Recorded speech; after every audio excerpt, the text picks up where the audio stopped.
And City Future series is on now at the Museum of London. Now, a London-based designer who won an award for his invention of an electric harp, Delta harp, that's created by Joris Beets, when he wanted his chosen instrument to be a bit cooler. To explain more, the inventor Joris joins us now. Now, it's not perhaps the instrument that most kids get given when they're a kid to play, but that was the case for you. Yeah, I chose it when I was a really tiny kid. My parents didn't really believe that I would, continue doing it. So they first rented me a harp for a year, and then I was still really in love with it, and especially the lower strings, I could always climb in it. The harp used to look like a skyscraper to me. And then I got my first kind of second-hand acoustic harp. And then when I got to my teenage years, I found out, or I kind of noticed that it wasn't really a cool instrument to be playing, especially as a guy.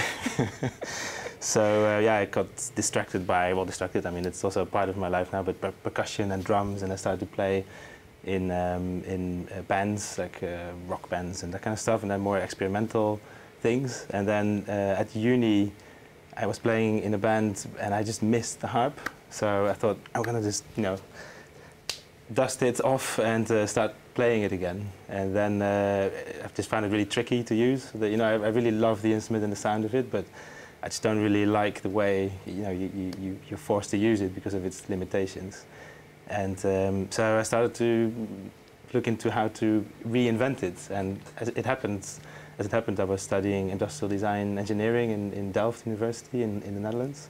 So I got the playing field for that by being taught engineering and design, and the Dutch education system is quite generous with giving you additional courses whenever you want, and it's quite nice. You can really explore everything. So it gave me the opportunity to also go into acoustics and start designing this harp kind of in an evening courses. And tell us a bit more about it then. Yeah. Pick it up. Show us what you have and why it is so different.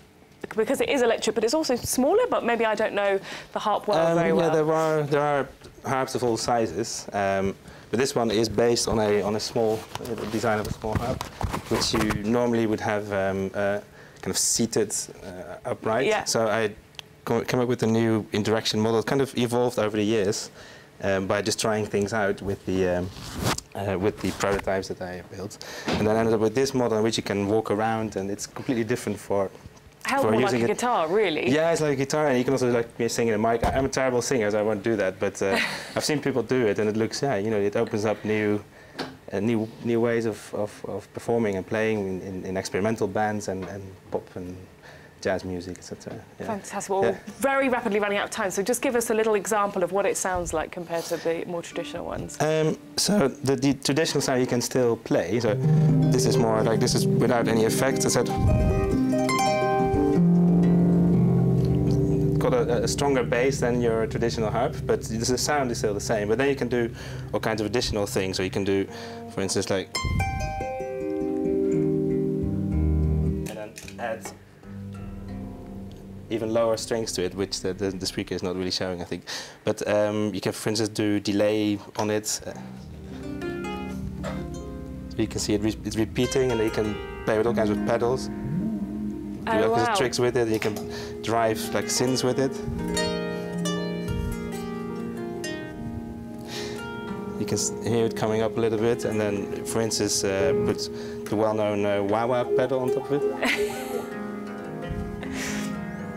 Well, Joris, I'm so sorry that we're running out of time. I feel like I could sit here and listen to this for much longer, because it seems it's got many strings to its bow, so to speak. There's a lot well, thank you so much for joining us. No worries. Now, time for a look at some of the stories making headlines in London this week over the last 100 years. Here is Toby Earle.